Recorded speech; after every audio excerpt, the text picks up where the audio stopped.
Welcome everyone to another new video on wrong pronunciation series. এই ভিডিওতে আমরা আলোচনা করতে যাচ্ছি কিছু সাবজেক্টস নিয়ে যাদের উচ্চারণ আমরা মূলত ভুল করে থাকি। তবে এই ভিডিওটায় আমরা যে বিষয়গুলো নিয়ে আলোচনা করব তার বেশিরভাগটাই তোমাদের জানা এবং যার উচ্চারণগুলো তোমরা ভুল করে থাকো। আশা করি এই ভিডিওটা দেখার পর থেকে আর তোমাদের এই উচ্চারণগুলো ভুল হবে না এবং সঠিকভাবেই উচ্চারণ করবে। চলো ভিডিওটা শুরু করা যাক। দেখো তো এই প্রথম বিষয়টা কি, এটাকে কি বলবো? এটাকে আমরা বলি ইকোনমিক্স, অর্থনীতি। না, এটাকে ইকোনমিক্স বলা হয় না, এটাকে বলা হবে ইকোনমিক্স। ইকোনমিক্স, অর্থনীতি। অ্যাজ এ সেন্টেন্স হিসাবে, Abhijit Banerjee was awarded the Nobel prize in economics in 2019 সালে অভিজিৎ ব্যানার্জি ইকোনমিক্সে নোবেল প্রাইজ পান, অর্থনীতিতে। এবার দেখো পরের ওয়ার্ড, এইটা সবচেয়ে ইন্টারেস্টিং এই সাবজেক্টটা। এটাই কী বলে? ভূগোল, জিওগ্রাফি। এখানে আবার কী গণ্ডগোল আছে? না, this is not geography.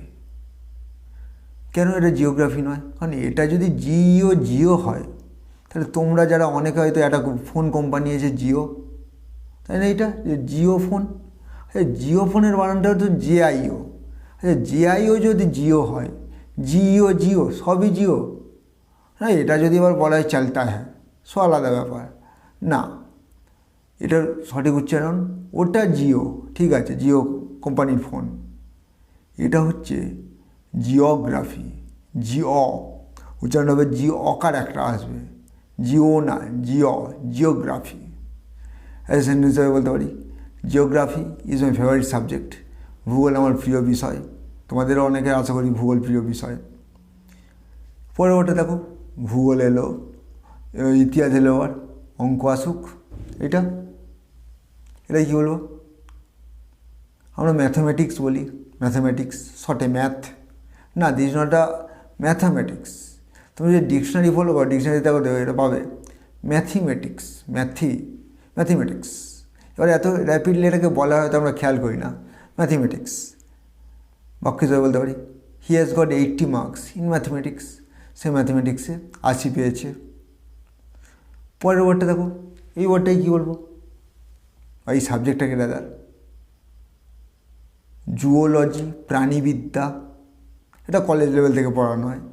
Zoology না, দিস ইজ নট জুওলজি, জৌওলজি। উচ্চারণটা হবে জৌওলজি। লজি দুদিকটা খেয়াল করবে। একটা হচ্ছে জুটা হচ্ছে জৌওলজি, আর একটা হচ্ছে একটা ওকার আসবে জৌওলজি, আর লজিটা হবে লজি। তাহলে উচ্চারণ কী হলো? জৌওলজি। আর জুওলজি নয়, উচ্চারণটা হবে জৌওলজি।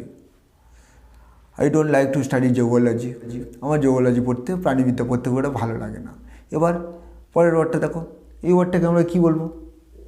এটাকে আমরা বলি মাইথোলজি। অনেকে এইটা নিয়ে একটু গণ্ডগোল আছে, এটা বলি, এটা টাইম লাগবে এই জায়গাটায়। এটাকে আমরা অনেকে বলি মাইথোলজি মানে এই পুরাণ শাস্ত্র, এই সাবজেক্টে বলে মাইথোলজি। আচ্ছা, এই মাইথোলজি যদি এইটা হয়, মাইথোলজি ওয়ার্ডটা এলো থেকে? এই ওয়ার্ডটা দেখো তো, এটা থেকেই না, মিথ থেকে এসছে মাইথোলজি, হতে পারে। মিথ থেকে যদি ওয়ার্ডটা আসে কী হবে? মিথোলজিটা হবে লাজি, তাহলে উচ্চারণ হবে মিথোলজি, নট দ্য মাইথোলজি, না, মিথোলজি। এই লাজি ওয়ার্ডটা খেয়াল করবে, আমাদের পরবর্তীতে আরও লাগবে।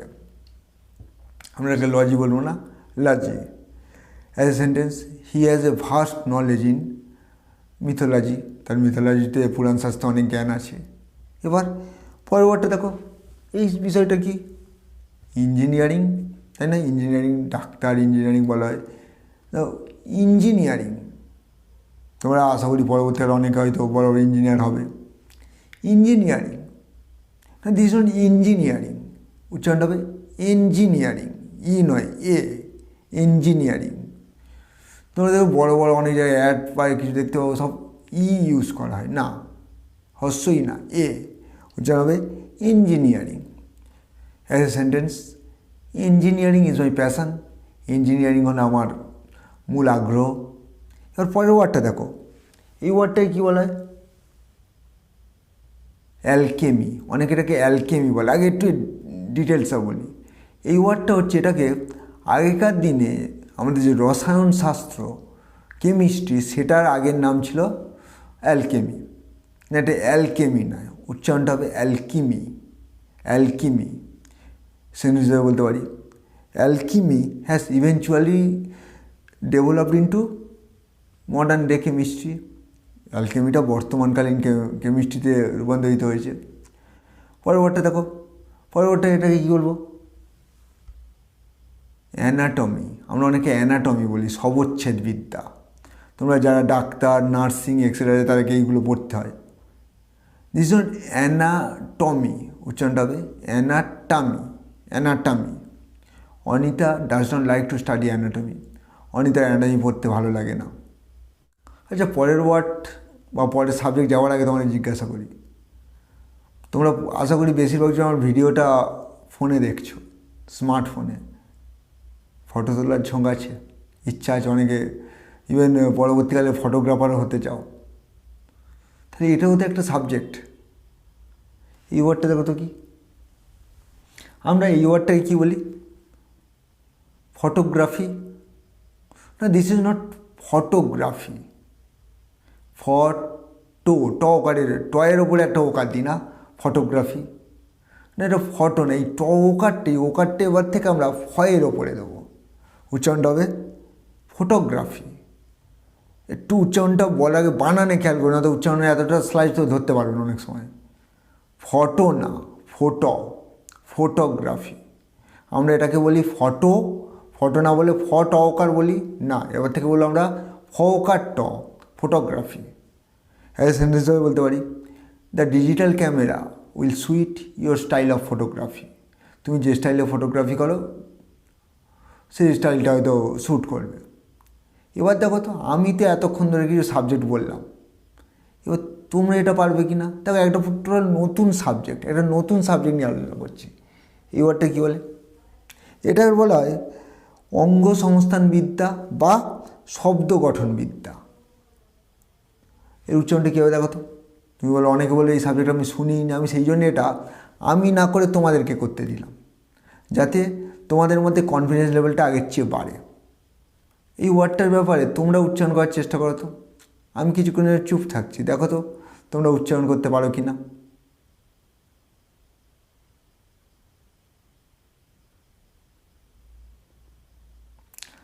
দেখো উচ্চারণ হয়েছে। কি বলবো এটাকে? মরফোলজি। এবার হবে কি, কেউ কি এটা ভেবেছো মরফোলজি? না, এটা ভুল। যদি মরফোলজি হয়ে থাকো ভুল। উচ্চারণটা কী হবে? সিলেবেলটা ভাবো, মরফোলজি।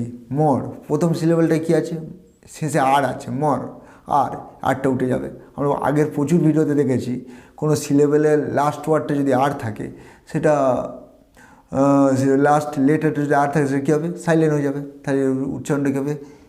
ম, তারপর ফ আসবে, মফ। লজি হবে কি, আমরা যুব লাজি করেছি না, তাহলে এটা কী হবে? মফোলজি। তাহলে উচ্চারণ হলো কি? মফোলজি। অ্যাজ সেন্টেন্স হয়ে বলতে পারি, my elder brother is studying morphology in Mumbai. মুম্বাইতে আমার এল্ডার ব্রাদার মফোলজি পড়ছে।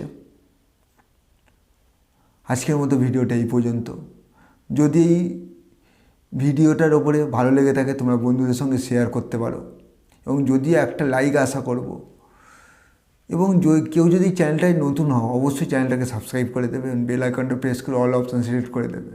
তবে আমি সবার কাছে একটা রিকোয়েস্ট বারবার করব, এই সমস্ত ওয়ার্ডসগুলো এভরিডে লাইফে প্র্যাকটিস করতে থাকো। যখনই তোমার সামনে এই ওয়ার্ডসগুলো আসবে, তার সঠিক প্রোনাউন্সিয়েশন করো, যাতে কী হবে, তোমার কনফিডেন্স লেভেলটা অনেক বাড়ে এবং you will be much more comfortable in spoken English. আজকের মধ্যে আবার ভিডিওটা শেষ করছি। Thank you, and I am switching off for now.